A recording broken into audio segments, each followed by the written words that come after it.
Assalamualaikum warahmatullahi wabarakatuh. Perkenalkan, nama saya Makfira Sahina.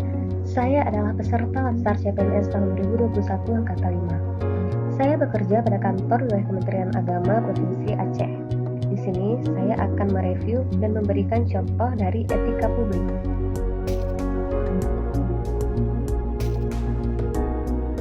Menurut Azil Mardi Azra, etika adalah karakter atau etos individu kelompok berdasarkan nilai-nilai dan norma-norma luhur.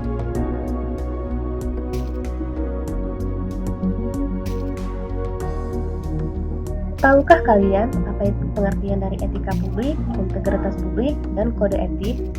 Etika publik adalah refleksi tentang standar atau norma yang menentukan baik atau buruk, benar atau salah perilaku, tindakan, dan keputusan untuk mengarahkan kebijakan publik dalam rangka menjalankan tanggung jawab pelayanan publik.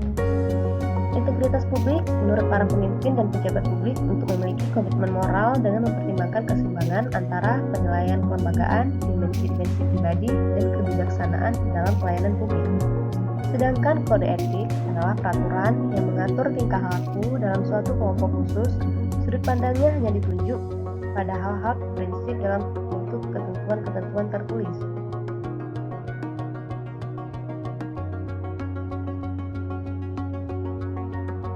Ada 3 lingkup dari etika publik. Yang pertama, pelayanan publik yang berkualitas dan relevan. Yang kedua, sisi dimensi reflektif sebagai penimbang dan alat evaluasi. Dan yang ketiga, modalitas etika jembatan antara norma moral dan tindakan faktual.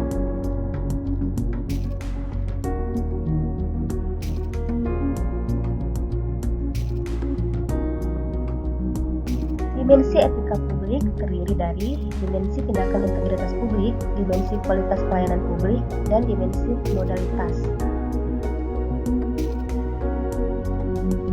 Moral dalam etika publik menuntut lebih dari kompetensi teknis karena harus mampu mengidentifikasi masalah-masalah dan konsep etika yang khas dalam pelayanan publik. Dimensi modalitas. Unsur-unsur modalitas dalam etika publik yaitu ada akuntabilitas, transparansi, dan netralitas.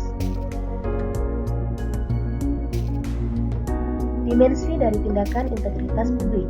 Integritas publik juga dimaksudkan dari pejabat publik yang sesuai nilai, standar, aturan moral yang diterima masyarakat.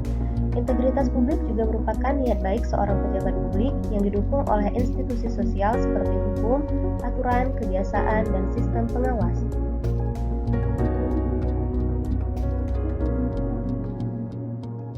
Tuntutan etika publik dan kompetensi. Tanpa kompetensi etika, pejabat cenderung menjadi tidak peka, tidak peduli dan diskriminatif, terutama pada masyarakat kalangan bawah. Etika publik merupakan refleksi kritis yang mengarahkan bagaimana nilai-nilai seperti kejujuran, solidaritas, keadilan, kesetaraan, dan lainnya dipraktikkan dalam wujud keprihatinan dan kepedulian terhadap kesejahteraan masyarakat atau kebaikan orang lain. Ada 8 area perubahan reformasi birokrasi. Yang pertama, manajemen perubahan. Yang kedua, penataan peraturan perundang-undangan. Yang ketiga, penataan dan penguatan organisasi. Yang keempat, penataan tata laksana. Yang kelima, penataan sistem manajemen sumber daya manusia. Yang keenam, penguatan akuntabilitas. Yang ketujuh, penguatan pengawasan. Dan yang terakhir, peningkatan pelayanan publik. Setiap pegawai pemerintah harus menghindari adanya konflik kepentingan dalam pelaksanaan tugasnya. Beberapa tindakan yang harus dihindari karena termasuk di dalam kategori konflik kepentingan. Yang pertama, peserta dalam transaksi bisnis pribadi atau perusahaan swasta untuk keuntungan pribadi dengan mengatasnamakan jabatan kedinasan.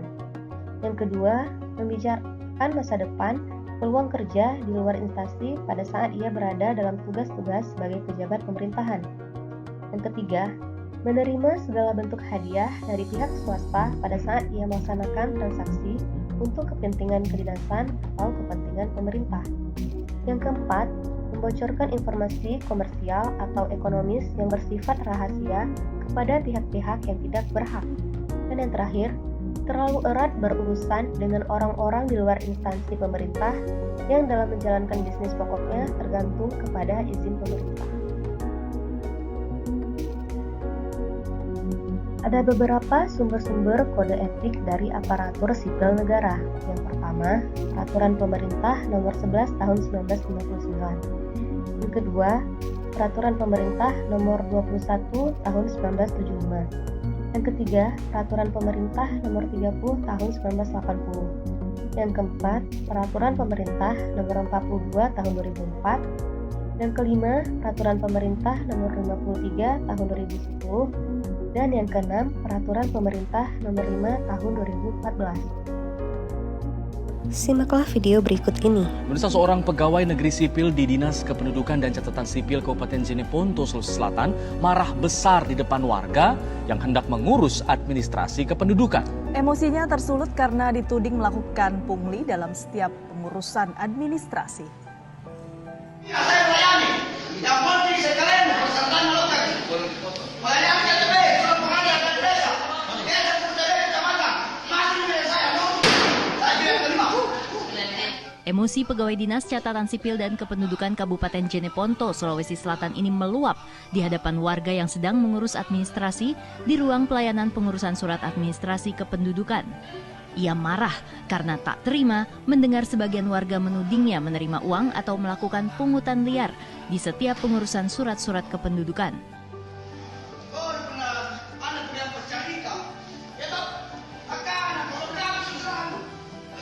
Sejumlah rekan kerja pun mencoba menenangkannya, namun ia tetap tidak terima dengan tuduhan warga terhadapnya. Baik warga maupun pegawai dinas menyesalkan pengurusan kependudukan administrasi yang kerap dimanfaatkan sejumlah oknum.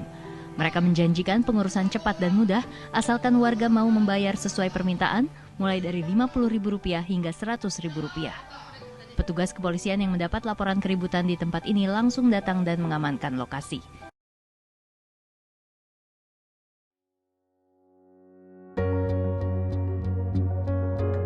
Dari video tadi, contoh pelanggaran yang dilakukan oleh seorang ASN adalah perilaku yang sangat tidak bermoral. Seharusnya, sebagai seorang ASN, kita harus memberikan pelayanan yang maksimal, tidak mudah terbawa emosi, dan dapat menyelesaikan masalah dengan kepala dingin agar tidak terjadinya pertengkaran yang dapat merusak citra ASN itu sendiri.